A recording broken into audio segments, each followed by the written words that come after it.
আপনি মোবাইলে সব সময় ঘড়ির টাইম দেখেন, কিন্তু মোবাইলের ঘড়ির টাইম আইকন অনেক ছোট থাকার কারণে টাইম দেখতে সমস্যা হয়। এখনই ঘড়ির টাইম আইকন বড় করবেন। কিভাবে ঘড়ির টাইম আইকন সেটিংস দিয়ে বড় করতে হয় চলুন দেখি। মোবাইলের সেটিংসে চলে আসবেন।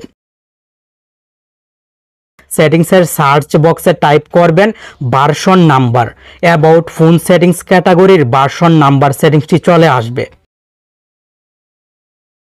আচ্ছা, আপনার মোবাইলে যদি ভার্সন নাম্বার লিখে সার্চ করলে সেটিংসটি না আসে, তাহলে বিল্ড নাম্বার লিখে সার্চ করবেন।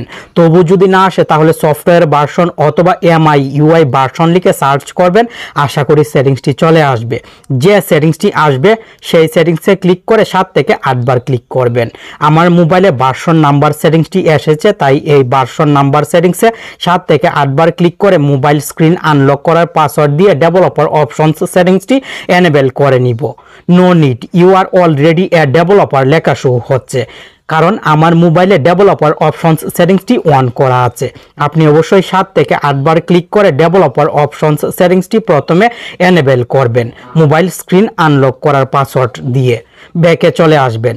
মোবাইলের সেটিংসের সার্চ বক্সে টাইপ করবেন ডেভেলপার অপশনস সেটিংসটি অন আছে, তাই সেটিংসটি চলে আসবে। ডেভেলপার অপশনস সেটিংসে ক্লিক করবেন। ডেভেলপার অপশনস সেটিংস থেকে স্মলেস্ট উইথ সেটিংসটি খুঁজে বের করে এই সেটিংসে ক্লিক করবেন। আবার অনেক মোবাইলে মিনিমাম উইথ লেখা থাকে, যে সেটিংসটি থাকবে সেই সেটিংসে ক্লিক করে 300 টাইপ করে ওকেতে ক্লিক করবেন। আমার মোবাইলের টাইম আইকন অনেক ছোট, উপরের দিকে দেখুন টাইম আইকন ছোট। 300 টাইপ করে সেভে ক্লিক করার সাথে সাথে টাইম আইকন বড় হয়ে গেছে।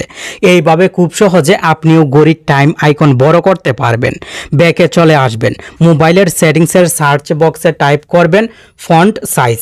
ফন্ট সেটিংসটি চলে আসবে। এই সেটিংসে ক্লিক করে লেখার সাইজ ছোট করে অ্যাপ্লাইয়ে ক্লিক করবেন, কারণ আপনি যখন ঘড়ির টাইম আইকন বড় করবেন সেই সময় লেখা বড় হয়ে যাবে, লেখার সাইজ বড় হয়ে যাবে। এই জন্য লেখার সাইজ ছোট করে নিতে হবে। আশা করি এইভাবে খুব সহজে এখনই ঘড়ির টাইম আইকন বড় করবেন। আর টাইম আইকন বড় করার পর অবশ্যই লেখার সাইজ ছোট করে নেবেন, মোবাইল ব্যবহার করতে ভালো লাগবে।